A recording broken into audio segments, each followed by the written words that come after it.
the Ron and Brian podcast. Get ready to fill your ears with the latest news, politics, current events, and whatever else we feel like talking about this week. And now, your hosts, Ron and Brian. And good evening, everybody. It is Sunday night. It's 8 o'clock on the East Coast, and it is time for the Ron and Brian podcast. Some people say this is episode 319. Some people say this is episode 320. Regardless, it is going to be amazing. Brian, how the hell are you? Welcome back. Thank you. From your trip abroad last weekend, jumping across the pond, as you so often do. I heard you took one of those blades, the helicopter service, over to Newark and hopped on your first class seat over to Great Britain. How was it? Well, if you're talking about that helicopter service, that is actually called the PATH train from World Trade Center over to the Newark Penn Station. Then you transfer for a different train. So I'm going to say this right off the bat, people. I mean, if you are flying international, one of the greatest ways you can start off that trip is by traveling inside of Newark train station. I mean, you see some of the most elegant human beings that are out there. People who genuinely living their best life, you know, showing off their best clothes, people on their best behavior. It's a sweet place. That's right. I missed out on last week's episode. I appreciate the fact that you did not do a solo episode. You know how much jealous I get when you do a solo episode. You know, the FOMO that takes over me. However, last week, great recap. You know, with the football season, which we'll be getting to later on today.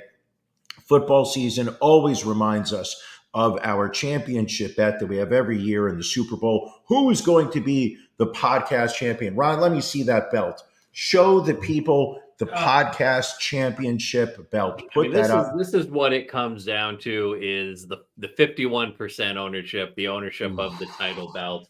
I know my wife loves this title belt. I know your lady misses this, so it will be it'll be a challenge. And so last week, you know, obviously we had the great debate, which led up to my championship win. Sure. It was fun. I mean, I think we have to do a debate every year now. Now the question is, do we use a different moderator or? I don't know. It's a good question. You know, I personally think, you know, we open it up to, you know, applications, which we look at and you vote, you know, your 51%, I vote my 49. And then I've had some people say that it should be a Patreon subscriber. That's a moderator at a bare minimum of a qualification. So something for us to kick around. I mean, we've got, you know, the football season just started, which we'll get to shortly. But we've got 6 months now until the Super Bowl. We got some time. All right. Well, what we don't have a lot of time is until it's time for drink of the week, because we're going to get drink of the week. Na zdrowie. Salud. Drink of the week. Sláinte. Drink of the week. Drink of the week. Drink of the week. All right, Brian, what are you drinking this week, my friend? I'm throwing a curveball here. Everybody assumes when I come back from London that I'm bringing back British beer. That's been the rule so far. Secret lately, not a real big fan of British beer. They're all ales. And I'm not. It's kind of fucked up. I'm going over to Germany here. Steigl. So we are drinking. Let me look this up because I'm going to pronounce this properly. From the famed Salzburger Brewery, this is Steigl Geldbra. The Salzburg beer specialty. This is over 120 years of tradition. It's got an original 12 inches of wort that starts off this process here. Look at that. Beautiful. You know, ironically, your nickname in college was 12 inches of wort. That it was. It lives up to its name in every respect. It's stylish, characteristic gold blonde color, and impressive foam head that has already dissipated. Also, foam head was one of my nicknames back in college, but we don't talk I about was just that. about to say that. And I beat you to it. The full-bodied and finely malted Gold Brow is brewed with the highest quality local ingredients, offers a delightfully fresh yet well-rounded flavor. It clocks in at a 5.0 ABV. It All is right. a beer advocate score only of 80. So they're saying this is a good beer. Not very good, just good. All right. But I'm going to take a sip right here and let you know. I mean, if it's German, it's got to be good, as I have often said in the past. Yeah, this is a good beer. All right, there you go. I mean, not trying to be anything other than just solid. This deserves at least a 90 in my book. Steigl Goldbauer. Sorry. All right, that's what you're drinking. Ron, yes. Can I ask you a very serious question at this moment? As always. What are you drinking? Well, Brian, as we know, last weekend, Labor Day weekend, the official end of summer, not just the official end of summer, but the official end of Hot Podcaster Summer. And that's how you know Hot Podcaster Summer is over, because when we say it, it doesn't play anymore.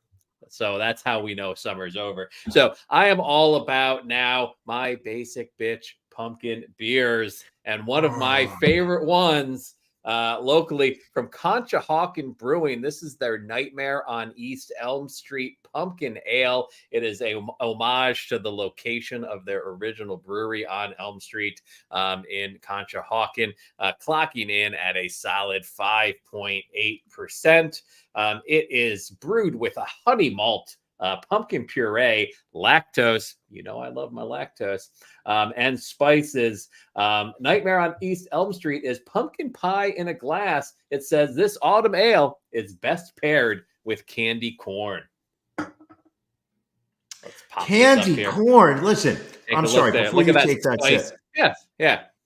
Candy corn is the most garbage of all candies. We can really agree the most on that, garbage. Right? All right. Most I'm gonna throw a would you rather. You have to gun to your head. You have to eat one of these two candies: candy corn or circus peanuts.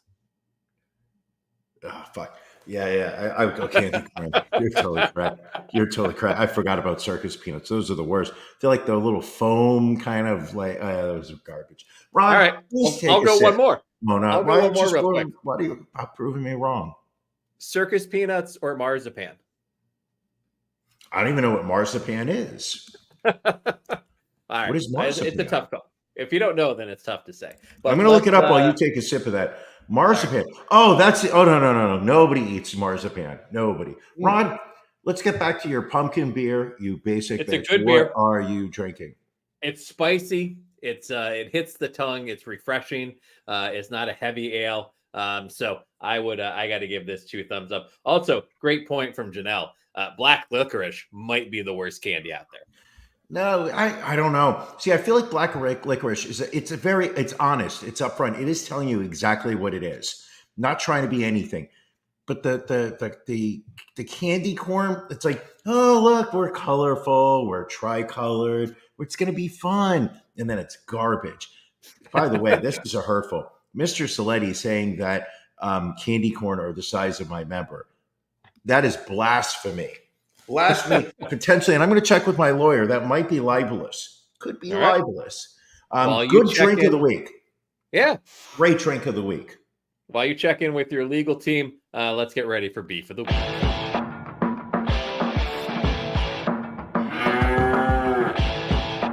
Ron and Brian's Beef of the Week.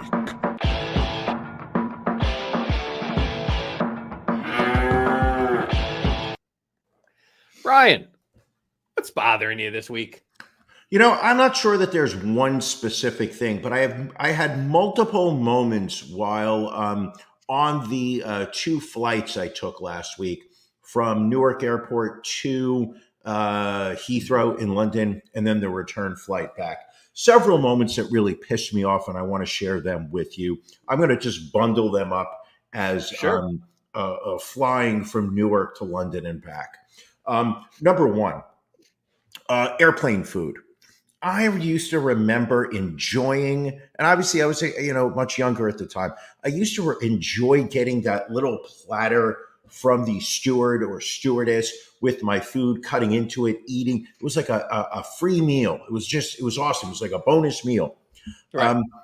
The food now just on, what did we fly? I think we flew United. Just terrible. Literally to the point where Mrs. Bryan would just take a couple bites of her plate and then just hand it over to me because it was so bad she wouldn't even eat it.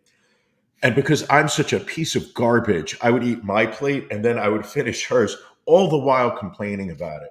Sure. So the quality of the food that is being provided to us, the rolls, literally it's like as if they have allowed the rolls to go stale, then froze them, and now have thawed them out. Not 100%. I would say the rolls are thawed out 80, 85%.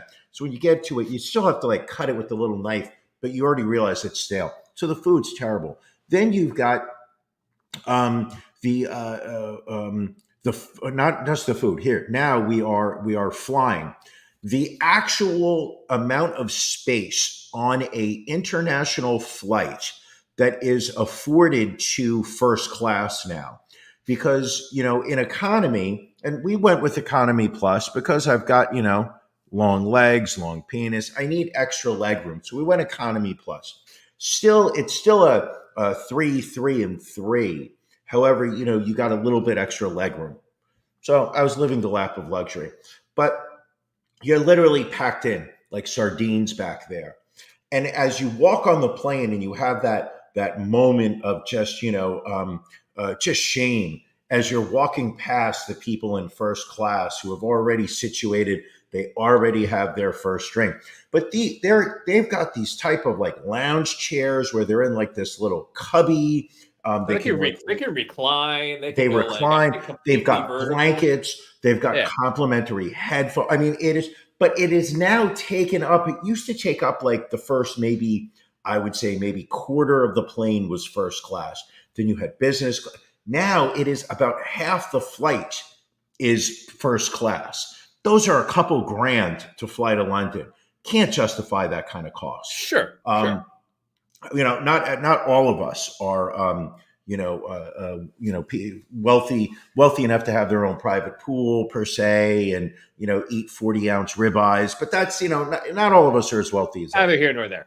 So I understand, but first off, it's just the airlines and how they are situating these planes, shoving people into the small areas in the back and just affording so much space. One day I will fly up there. Last but not least is people on planes, and I think you may have said something similar to this before, who don't understand the disembarking order of a plane. The number of people who as soon as the plane lands, jump up and then like run to like wherever their bag is in the overhead, then sit there and try to rush. You're going to get off. You're getting off at the same time everybody else is, maybe T minus 30 seconds, maybe T plus 45, but you're going to get off within the same general period of time. There's no need to roll your suitcase over people's feet as they're trying to stand there to get off the plane. It's not an enjoyable experience whatsoever. That's my beef. All right. And a fair one. I'll give you that. Sure. Ron? Yes, my friend. What's bothering you? So I had a few this week. I had to kind of narrow it down. I almost used Champ's privilege and decided to list a few, but I will go with the one that still is kind of irritating me a bit. And so earlier this week, there was a gentleman walking his dog in our neighborhood. And you know me, I'm a fan of the dogs. I'm a fan of pets. You've seen our house, Brian. You know the walkway leading up to the house on the right-hand side, all grass there. Grass between the sidewalk and the street. And then to the left of that walkway is like that garden bed with like bushes and trees and mulch and everything else. So we're Ron, you have so much grass. You have so much grass. It's like backstage at a Ziggy Marley concert. All right.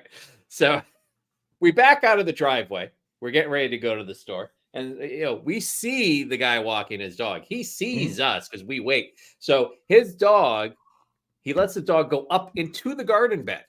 And his dog just starts kicking mulch everywhere and takes a shit in our garden bed. When we've got the lawn, we've got all this grass around us. And I'm just like, motherfucker. And he does this knowing that you're in your car while we are sitting there, because we had to wait because there was cars going up and down the street. We couldn't. So we are literally standing there watching his dog like kick all the mulch everywhere and shit in our garden bed. Ron, I'm only going to say this to you. It's at moments like that when you realize that the world does not look at you as a 51% champion. They look at you as a beta cuck. I need the championship belt back in February because the world will see me in my ivory McTower and understand that I'm a champion.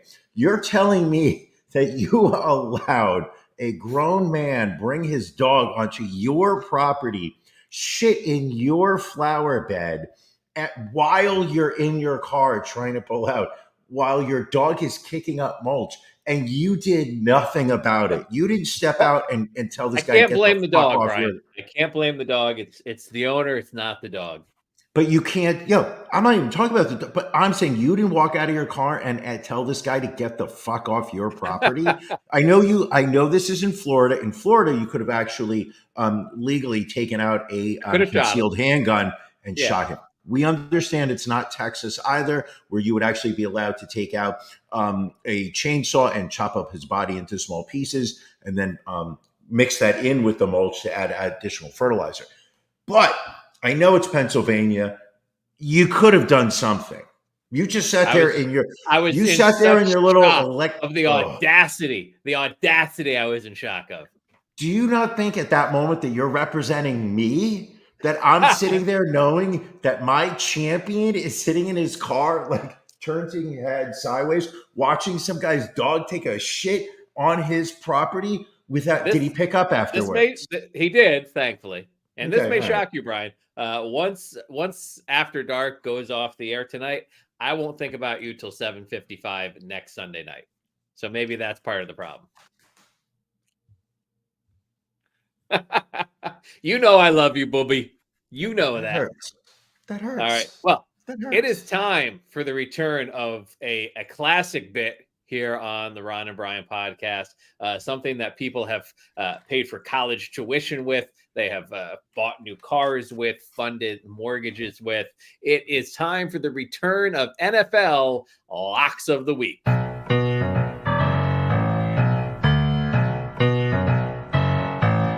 Locks. All right. It is week one. What? Yes, you're calling time? Can I introduce this bit? Because there's only one way. There's only one way for me to bring in the 2023 to 24 edition of NFL Locks of the Week. And that is to start off by congratulating you, Ron. Isn't this the 24-25? You're right. This is 2024 to 25. Time's flying, people. Time is fucking flying. Ron, but there's only one way for me to properly start this bit this week. And that is to say to you, kudos, congratulations, well done, champ. Listen, last week we published it on social media, Twitter, we put it on Instagram. We didn't do the episode. It was on our Fansly page. Don't forget the Fansly page. But we wanted to make sure that our locks of the week were out there because people, September has recently started, but rent is still due on the 1st of October. People need to make that money. You set out there and said to the people, listen, let me give you 2 absolute wins. And you sat there and sent them. The first one, not going to lie, I thought it was low-hanging fruit. You did the Vikings -1 at the Giants. Vikings win 28-6. The Giants are just a fucking terrible team this year. Daniel Jones, their quarterback, just got a $47 million contract, and I believe he shoved all that money up his ass. You also took the Bucks -3.5 over Washington. I don't call them the Commanders anymore. because I know they're going to change it again. I find the term commanders offensive. It reminds me of a hierarchical military organization, which offends my sensibilities. Buccaneers, just congratulations. Just once again, congratulations on that. Well, listen, I think congratulations have to go out to you because you were looking at some of these lines. And I remember what you have said to me often in the past. You said half points are for bitches and fools. Don't get mixed up with them. And you saw that. You saw Miami favored by 3.5. You said that's not enough. I'm taking their opponent. 20-17, Miami wins. So you cash in there. Same thing with the Buffalo game. Buffalo -6.5. You take the other side of that bet and win because Buffalo only wins by 6. So again, we are both off to a perfect start in the 2024-25 locks of the week pool. More importantly, Brian, going into week 2, who do you like? Ooh, okay. Week 2, I saw 2 teams today perform better than expected. I think these are 2 teams that are going to just excel this season. The lines this week, ripe for pickings. I like the Los Angeles Rams, -2.5 over the Arizona Cardinals. Cardinals had a chance this past week with the Bills, but they didn't. They will not get many chances this year. Lay those points. Also, San Diego Chargers are 3.5 over the Florida Panthers. I am going with San Diego. Line's only 3.5. However, when the Chargers are laying less than 5, they win 1,000% of the time. Lay those points. Rams, Chargers. That's my lock of the week, baby. Ron, what do you think? So I like Seattle going on the road to New England. Don't be fooled by the Patriots beating the Bengals today. They are not a good team. Seattle -3.5 on the road. Take it. And then, like you said, Giants, horrible team this season. They go on the road. They go to Washington, who again didn't look great against Tampa Bay. But I don't think you need to be great to beat these New York Giants. Washington -2.5 at home. Lock it up. And as always, remember, bet with your head, not over it. There we go. Brian, do we have any stories, any stories of the week, perhaps? Stories that we wanted to make sure that we cover this week and don't get swept away? You think? I think we've got 1 or 2. Oh, do I have a story? People of Louisville, Kentucky. If you are, how do I put this politely? If you wake up tomorrow morning and there is poop on your porch, do not blame me because I am telling you all, beware. There is a serial porch pooper in Louisville. Has hit the same house 6 times over the past 3 weeks. Do we have a photo, Ron? We do have a photo. It's blacked out a little bit, but you can clearly see this gentleman bent over, squatting, ready to drop the kids off by the pool on this porch.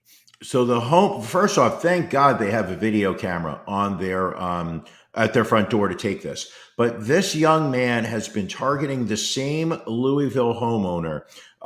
According to the homeowner who wishes to remain anonymous, the porch pooper visited his home 4 times the first week, twice more over the Labor Day weekend, has not returned since. But that doesn't mean he's not coming back.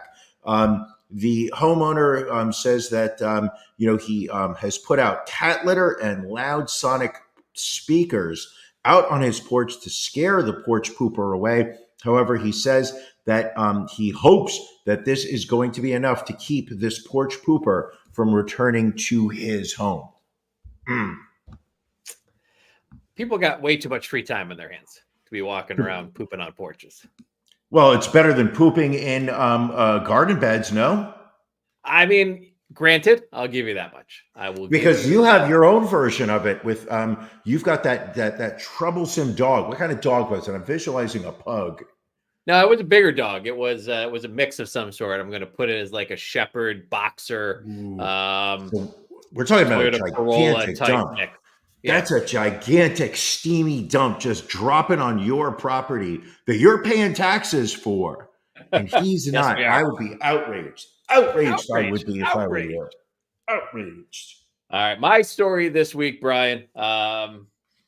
We're always amazed at how stupid people can be on the internet, and this week Sure. was no different. I don't know how many people out there had heard about the supposed Chase Bank ATM glitch, where people apparently found out that you could deposit a check into your Chase account Sure. and then withdraw a significant portion of the funds immediately, rather than after a holding period of 7 days. So then people were like, well, what if we just write checks that we can't cover and just take that money out of the bank at that point?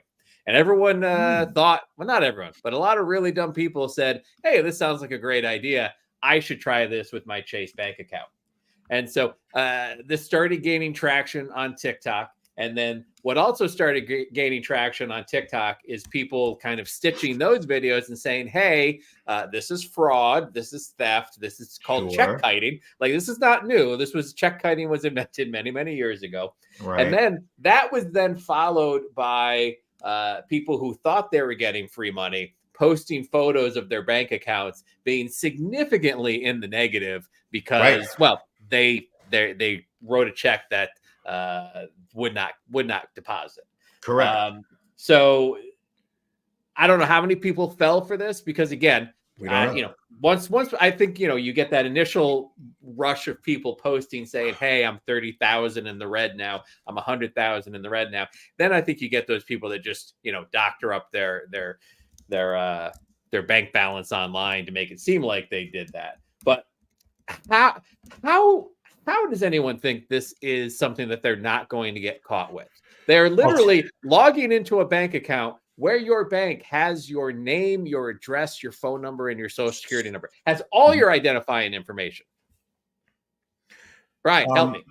This is the result of the American education system and the American culture. We are no longer an educated society. There are people who do not understand how banking works. They do not understand that all this information is tracked and saved in a database. They do not understand that there is no such thing as free money. And also, they do not understand that it has been proven in a court of law that if a bank makes an error in putting money into your account, even when the bank is responsible for it, by law, you don't get to keep it. So here's people who are actively committing fraud, putting in fake checks and then withdrawing up. But if you were to wake up tomorrow and the bank accidentally deposits $1 million in your bank account and you immediately grab it, by law, the bank can sit there and say, we want our $1 million back. And if you do not give it to us, we're going to the authorities and you are going to be arrested. That's wild to me.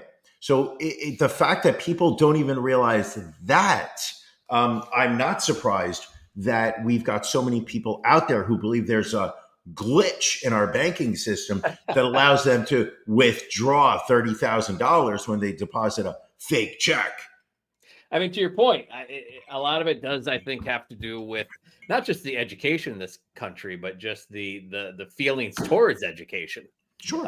Is it any surprise that Project 2025 wants to eliminate the Department of Education? Listen, they are teaching our children how to transition at the age of 4. That's why we need to get rid of the DOE.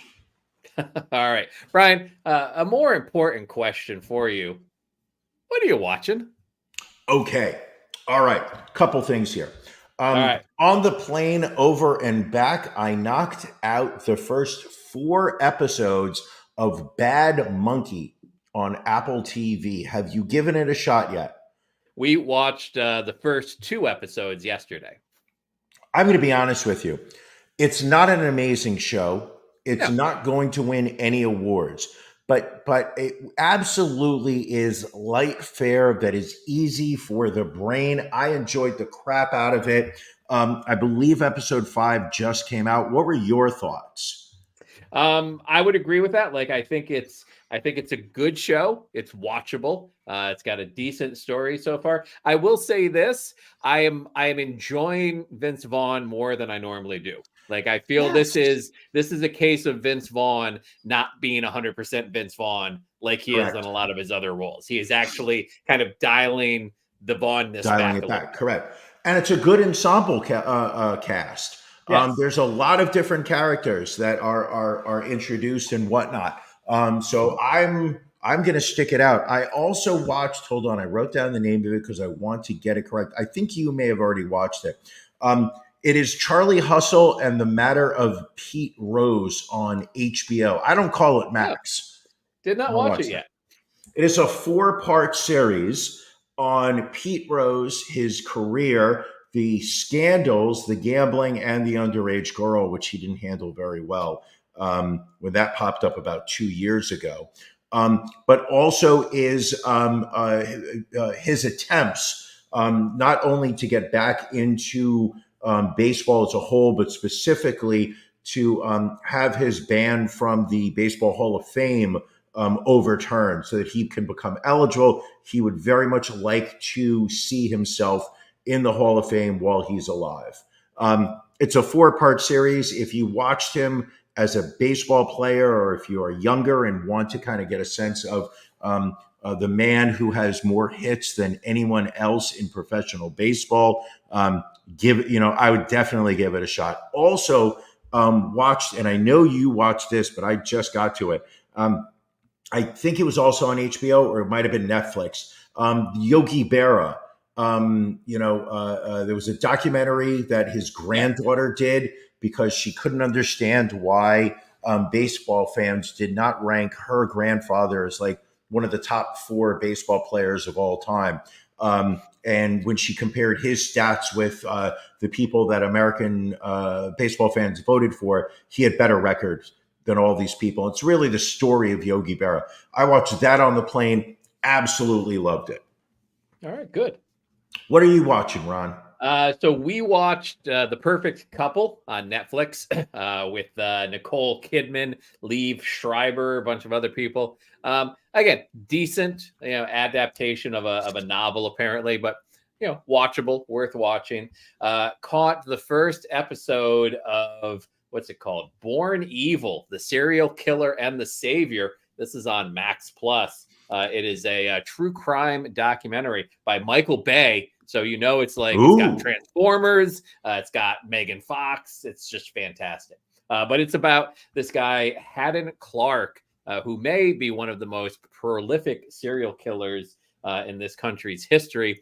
Kind of goes back to his first killings in '86. And so basically, he gets arrested and I think he goes to jail in like 2000, 2001, gets assigned a cellmate who he comes to think is Jesus. And because he thinks his cellmate is Jesus, he starts talking about all of his crimes and telling this guy where bodies are buried and everything else. So I only got one episode in. It was interesting. I feel this is going to be one of those drawn out series, though. Right? Like the first episode was a little drawn out, but we'll give it a chance. We'll see what happens.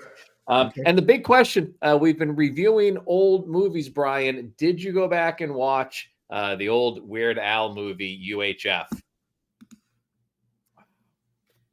I'm hurt. Well, I watched. Can we roll back? No. Don't talk about it. Can you roll it back 1 week? Or wait a second. Let's go right to the group chat right now. If people watched UHF right now, then shame on me, and I deserve to be ostracized for it. But if people didn't watch it, then maybe we can roll that back to next week for a full review. Because I have no excuse for not watching it. I had to download the Pluto app on my Roku to watch it for free with ads. I mean, what are you going to do?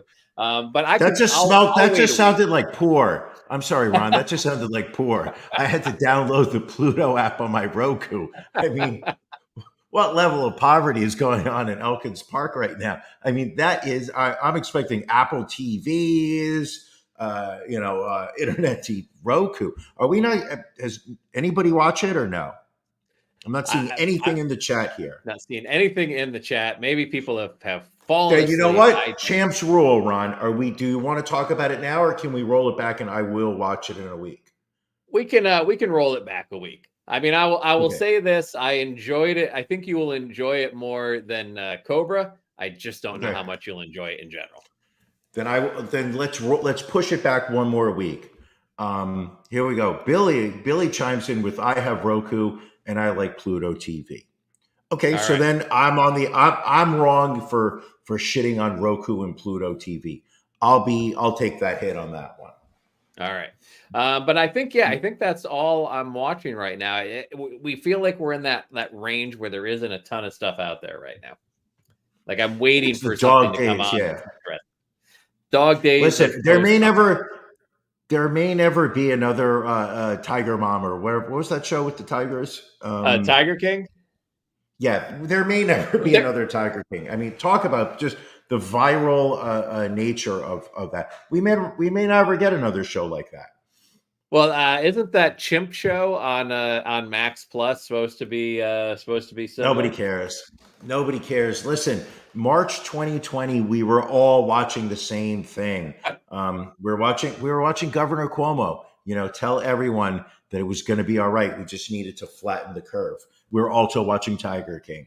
I'm never going to financially recover from this. Sorry. I mean, the producers of Tiger King do have a new documentary coming out in a few weeks. The new Vince McMahon documentary is by the producers of the Tiger King documentary. Oh. So I think we all know when that Mr. McMahon documentary drops on September 26th, we are watching that. Yes, we will be. All right. Who will not be watching that? You know who's Mr. not going to be McMahon? watching that? No, Janelle Davis. Probably not. I don't know her last name. She was the young lady that sued the WWE. I know that her first name was Janelle, but she didn't spell it right. She spelled it Janel. That's not right. No one wants that. Janelle Grant. That's it. Janel Grant. She spelled her first name wrong, so we can never listen. Maybe she doesn't. So I don't want you to tell me that I'm telling women how to spell their name. So I'm dipping out of this point before you seize on that. You saw where this was going. You saw exactly where this was going. Catch it onto your shit. We're going down to Florida, where a man who had a medical emergency while on vacation in Florida died on the operating table after the surgeon mistakenly removed his liver instead of his spleen. William Bryan of Alabama was visiting the Florida Panhandle last month when he suddenly began experiencing lower left abdominal pain. He and his wife Beverly went to the Ascension Sacred Heart Emerald Coast Hospital.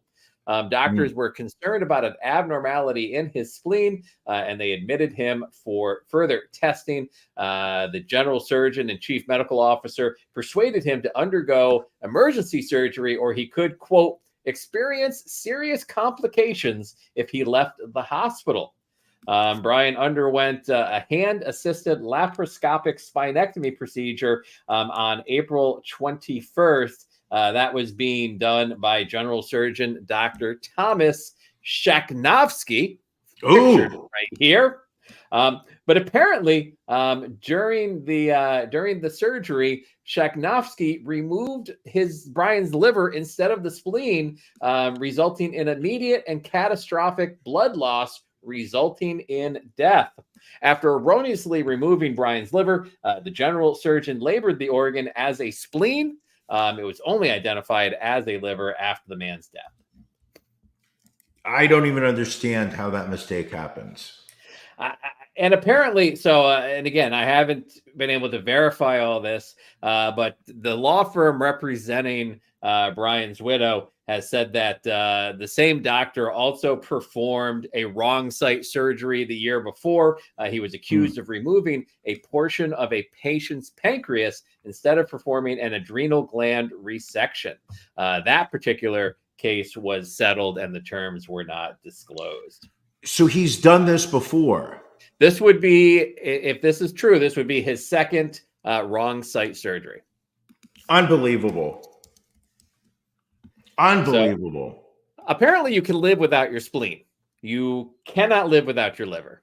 as we have learned. Unbelievable. There's going to be a massive malpractice lawsuit in this case. Oh yeah, and Massive. the wife said that she is pushing for both a lawsuit and a criminal investigation. The hospital has, quote, disassociated itself with Shakhnovsky and has removed all photos and references to the doctor from its website.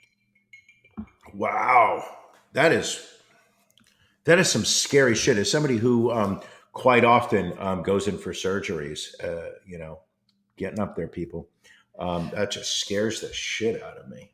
I mean, listen, I couldn't tell you the difference between the liver and a spleen, but I feel like that's something like a doctor learns early in school, like what all the different parts are.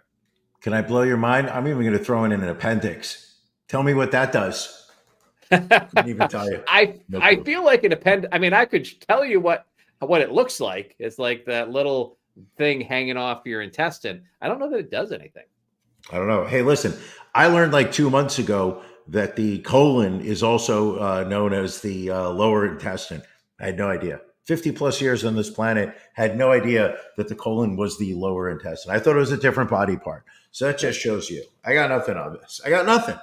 You got nothing. Let's stay in Florida, Brian. Not only has the NFL season started, but college football has started as well. Last weekend, there was a gentleman on X or Twitter, however you like to call it, under @321Noel, who made this post on Twitter saying, if Florida State loses to Boston College this weekend, I will eat dog shit out of a red Solo cup with a spoon and post a video of me doing it.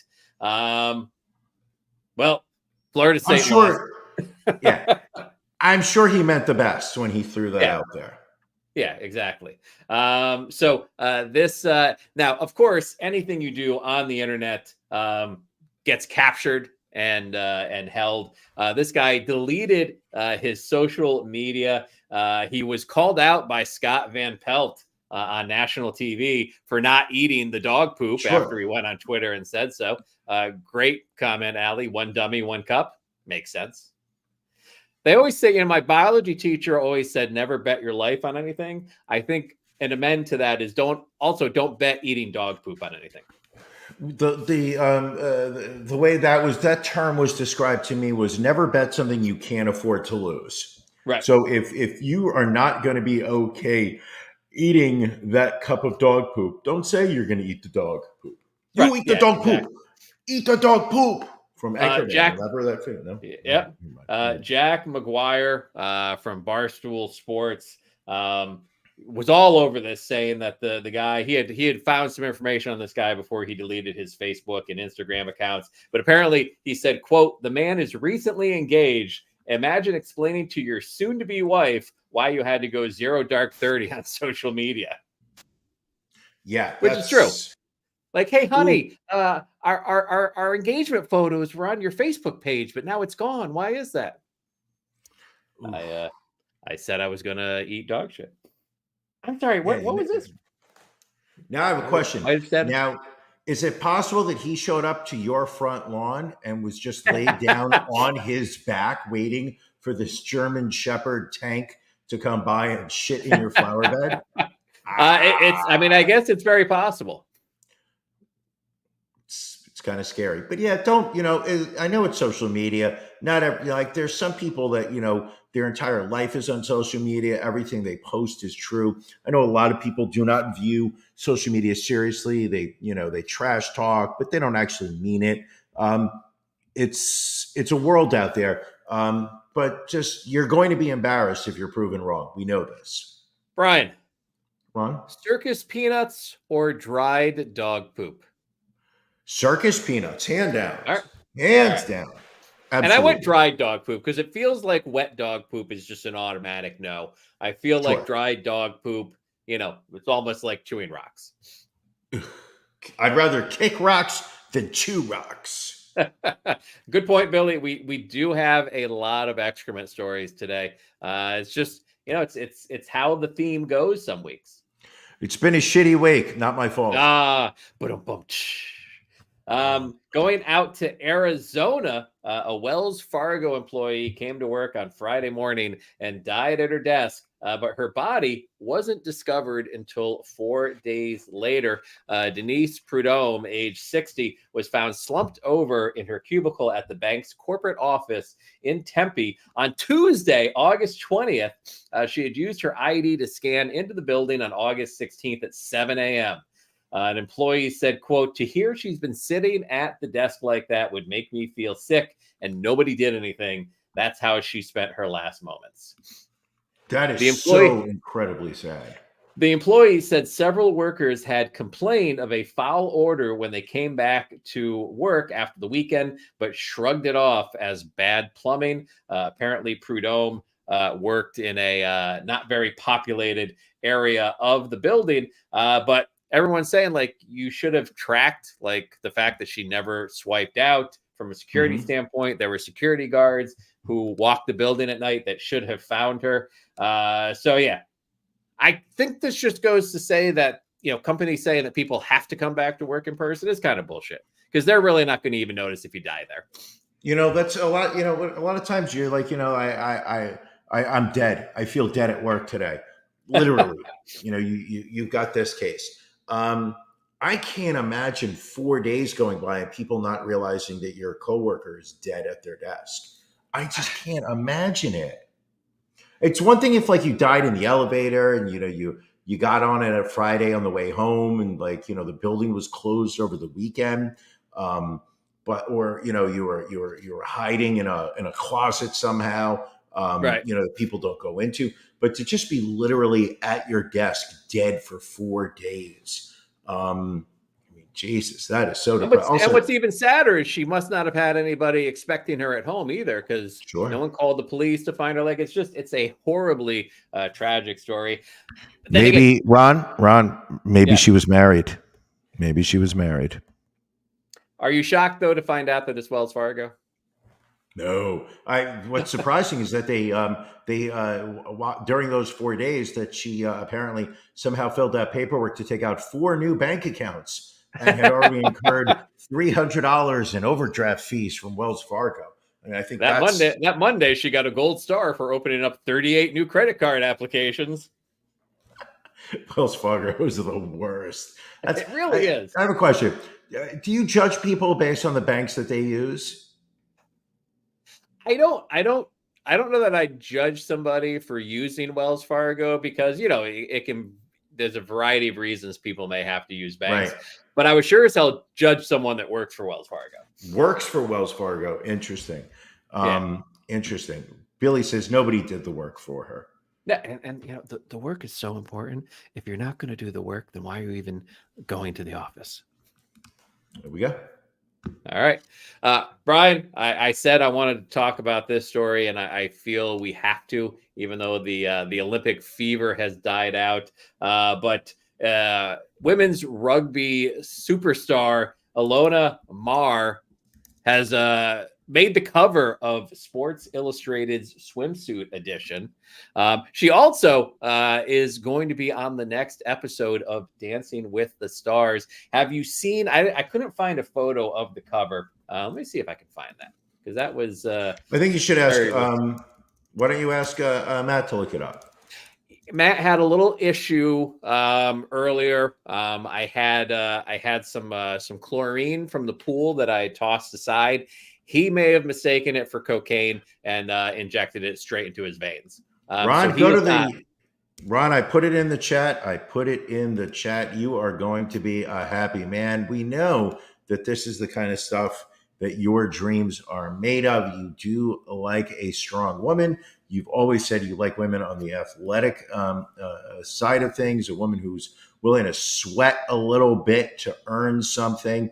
Let me make sure I'm getting the right photo here. There we go. Women's rugby became a thing. You became a thing. And there you go. Oh my God, she's wearing Andre the Giant's leotard. So, and she's got a great sense of humor. So she posted this photo on TikTok and said, this is me honoring like my my long lost brother. And if you swipe over, it's a photo of Danny DeVito from It's Always Sunny when he was the trash man in the wrestling episode where he just had the black singlet on. Classic. But Very good. I have a complete crush on Ilona Maher. I have explained this to my wife. I'm like, listen, this is my new celebrity crush. This is my hall pass. I might even watch Dancing with the Stars to see her compete. Now I have a question. When you say she's your crush, like what are we talking here? Are we talking like you want it like missionary style, or is this is more of an after dark kind of conversation? You know what? Time out. Don't answer that, people. For those people that are watching now, may not be familiar with After Dark. Ron, do you want to explain to them what makes After Dark so special? I'm 51%. Why don't you explain it? Okay, Ron, have some beer.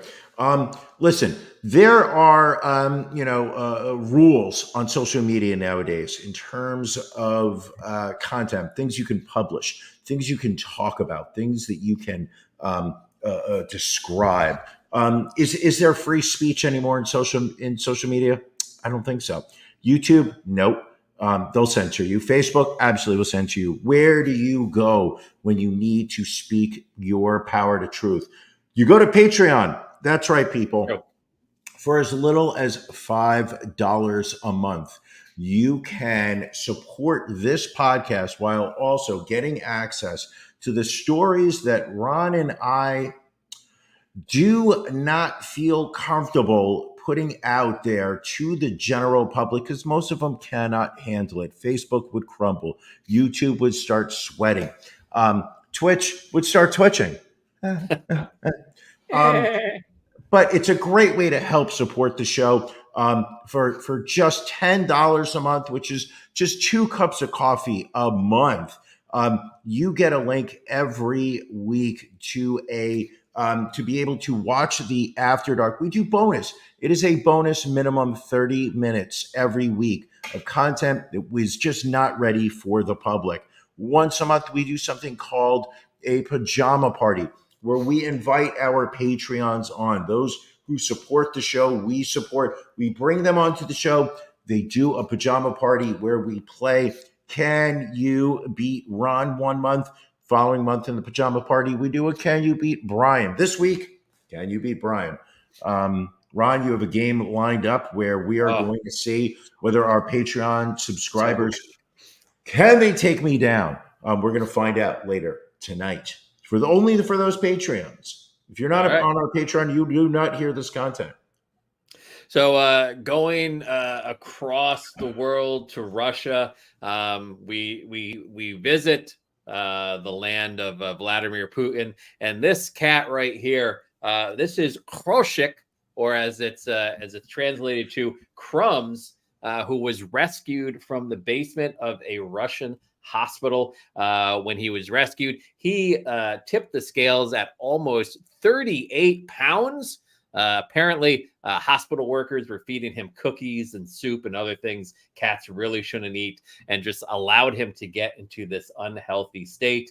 But he is now on a diet. The vets at the shelter, he was so big he couldn't even get a proper ultrasound during his medical check because of his weight. But he's been put on a serious diet. He has lost a few pounds already. But folks, overweight pets, people think that's cute. Not cute at all. Cute. It really makes your pet suffer. It's not cute at all. It's very depressing. So this is Crumbs. Hopefully we will see a report of him losing weight in the future. Do you remember Guacamole? Yes. Our remember cat Guacamole. We had rehome. I found out today. Guacamole, yes. Guacamole is no longer with us. I know. About a month ago, apparently he had a medical issue that he did not survive the ride to the emergency vet. So we pour one out for Guacamole tonight. He was a real one. Marty's niece killed Guacamole? I don't believe we can say that, but Guacamole was perfectly fine living under your roof. Well, I don't know. He was a little overweight. What's that? Do you know what the medical emergency was that he passed away from? I don't offhand. That's a But poor thing. I always we liked mourn him. guacamole. Absolutely. Wasn't he at one point our what's the word I'm thinking of? I just not Mascot? mascot. Yeah, wasn't he our mascot at one point? We've had a few. He was definitely, he was a chonky boy. He It was a was bit of an chunky. asshole. Not gonna lie. Like you experienced how you'd be petting him and he'd be purring Sure. and he'd seem very happy, and then he would literally just bite down on your hand as hard as he could. But that's I've read that about cats is that a lot of times they get overstimulated Oh yeah. from the petting and the purring, and they get too into that moment, and then they don't know what to do. So the only way they can let that out is by going to bite you. And he bit me many times. We have often said about guacamole, he did not know how to process his emotions, and that was his big thing. We've said that, Ron. We've Yeah. said the same about you. We've said That's the same true. about you. Very true. Sticking with the animal theme, and again, Brian, this is why you had to move out of Queens. Animal sacrifices are surging in the borough of Queens, with chickens, pigs, and rats being tortured, mutilated, or killed in religious rituals in parkland surrounding Jamaica Bay. In a little over a month, at least 9 wounded animals or carcasses have been discovered in the federally managed Spring Creek Park in Howard Beach and the Jamaica Bay Wildlife Refuge in Broad Channel, including 5 live pigs with partially severed ears.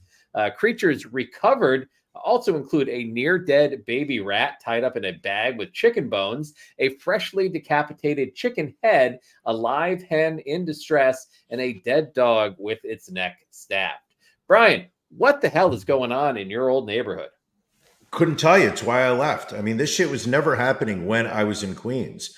The very fact that it's happening now leads me to believe that the sense of comfort, relief, the sense of law and order that I brought to that great county of New York City just doesn't exist anymore. It is not the New York City that I grew up in, that I returned to, that I lived in, and it's why I feel.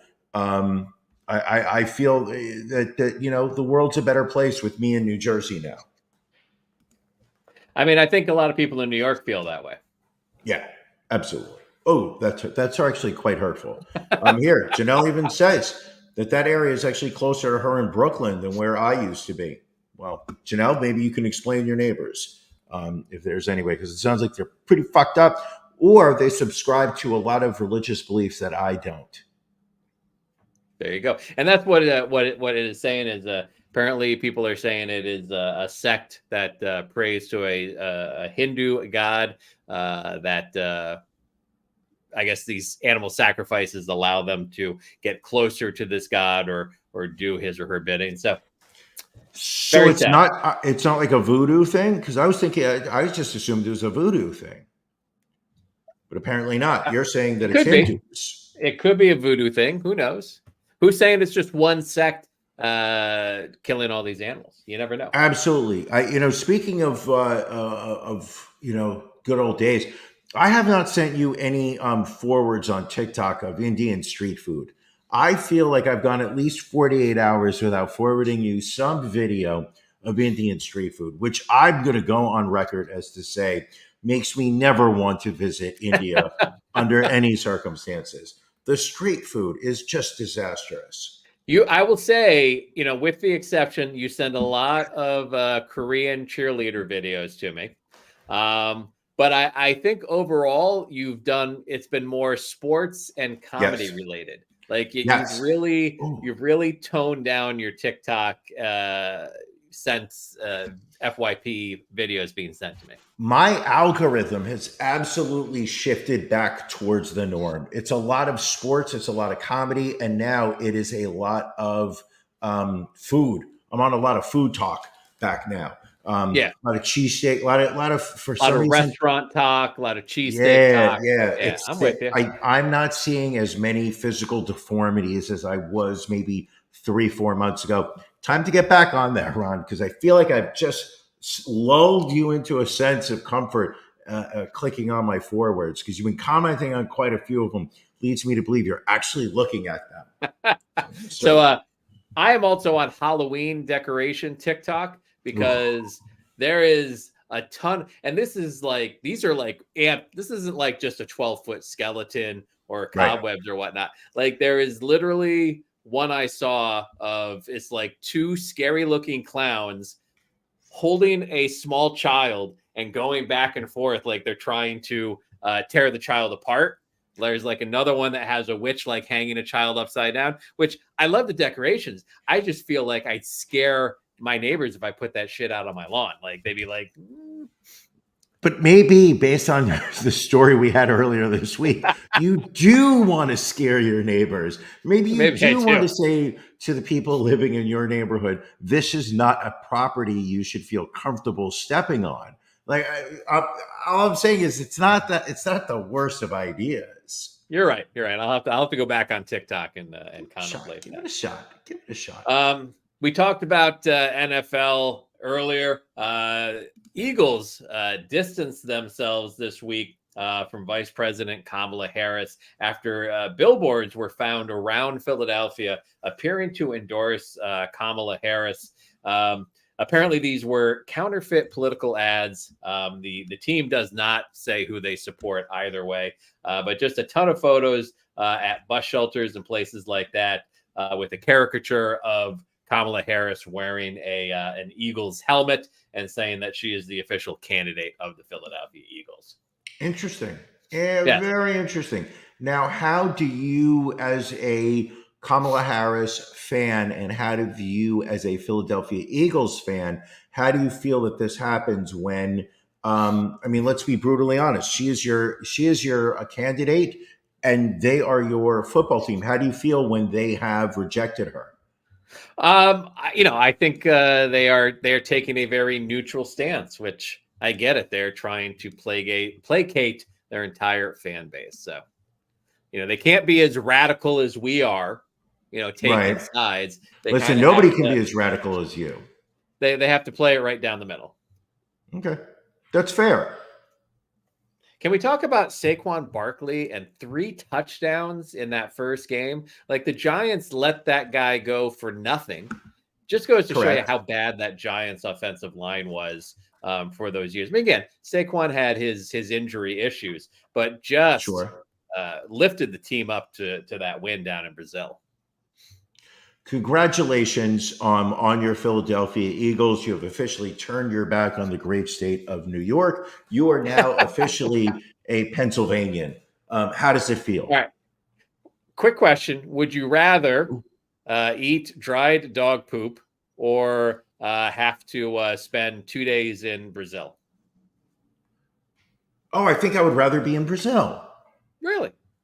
Because everyone kept saying how football players, they didn't want to bring their families down there. Like, they were worried about the crime rate and things like that. Sure. I'm not going into any of the favelas or favelas or pavelas. What are they called down there? I think it's a favela with a P-A-P-A-P-E-E-L-A. Are you thinking paella? No. What do they call those small like Brazilian towns? Oh, I love a good paella. Who doesn't? It's a favela. Anyway, come on. Somebody find this. Are you saying like a Chianti and a farba bean? Yes, it's a favela. Favela. It's an impoverished neighborhood in Brazil. I'm staying I'm going down to Rio. I'm staying in Rio. Do I go to the Copacabana beach? Maybe I do. Do I rent an umbrella so I can sit underneath it and hide from the sun that is just going to literally broil my skin alive? But I'm not traveling very much. Also keep in mind, I don't look like I have money, even in Brazil. What are they going to get off of me at $20, $30? It's not going to happen much. I mean, it might be a lot of, what is their currency down there? What are they, a dinar? I don't know. Is it the peso? No. Is it the euro? No, euro. That's for Europe. Is it a drachma? It's a real, R-E-A-L. Is it a shekel? Right now, 1 real is equal to 0.18 US dollars. So you could probably go down there and So how many Fucking could you Billy. get for $900 US? Yeah, we both saw that at the same time. God damn it. Good time. I'm never Good going to time. forgive it. You're never going to let Let's me sit down with let's that sneak story. one more Philadelphia story before we Bring wrap it on. You know I love Philly. I love Philly. A Philadelphia couple took rocking the boat to a whole new level when their car rolled into the Schuylkill on Wednesday at 4:15 a.m. Apparently, the unidentified couple were getting down with it in the backseat of a 2020 Range Rover when one of them accidentally bumped into the gear shift, sending them down into the river. Philadelphia police confirmed the pair were indeed, quote, enjoying each other's company and had a lucky escape by squirming out of the SUV while it was in the water before it actually sunk fully. By 9 a.m., the Range Rover was fished out of the river with pics of the submerged car captured near the Strawberry Mansion Bridge. No charges are pending against the couple. That car's totaled, right? It's gone. There's nothing. Yeah, gotta be. I mean, because once you get that salt water in there, it's done. Yeah. I mean, just forget the crash. It's just the water getting into the electronics, into the engine, everything else. That's got to be shot. He was getting into her down there. That's how the Maitlands died. I don't know who the Maitlands are. I think there was a baseball player by the name. Oh, that was from Beetlejuice. I did not. A little deep cut right there. I did not realize that was Alec Baldwin and Gina Davis's last name in Beetlejuice. The Maitlands. Got it. Okay, very good. Any interest in seeing the new Beetlejuice film? I'll see it when it comes on Netflix or HBO or Hulu or Prime, Pluto, or Roku. I'll see it. I will see it when I can watch it on a Saturday morning. But I'm not going to go to the movie theater to watch it. All right, not a problem. Well, folks, we are getting ready to wrap up here. As Brian said earlier, we've got After Dark, and we've got a lot of Alec Baldwin references. I also noticed Billy did a quote from, what was that? What was that movie, Billy? Was it Malice, where Alec Baldwin was the surgeon? That one. If you ask me if I have a God complex, let me tell you something. I am God.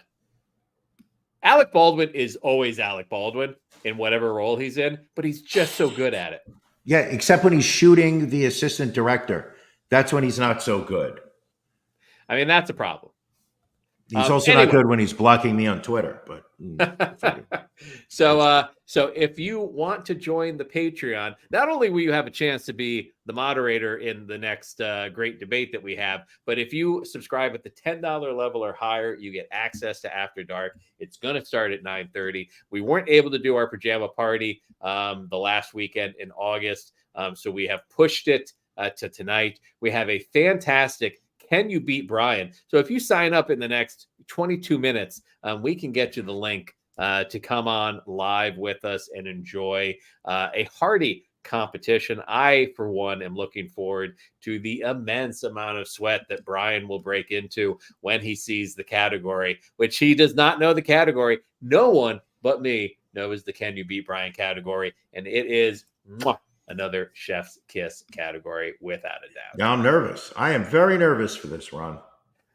As you should be. It is a challenging topic tonight. It may make you uncomfortable, but listen, only greatness can come with some discomfort. Wow, that's really well said. Is that profound?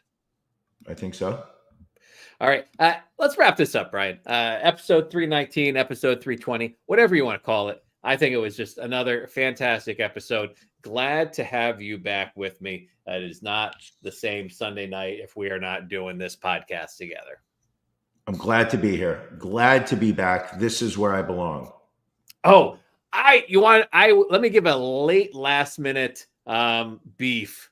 It didn't quite qualify for beef of the week. So my wife is watching Selling Sunset on Netflix. Yeah. This is like one of those reality shows where they're selling real estate in LA and the surrounding area, $1 million homes, everything else. Sure. So, I'm sitting there having dinner while she's watching the show, and like this one realtor. She's talking about how this client is coming in. She's looking at like a $3 or $4 million house, and so the client gets there, and it's this other woman. Oh yeah, she hosts a sex and relationship podcast.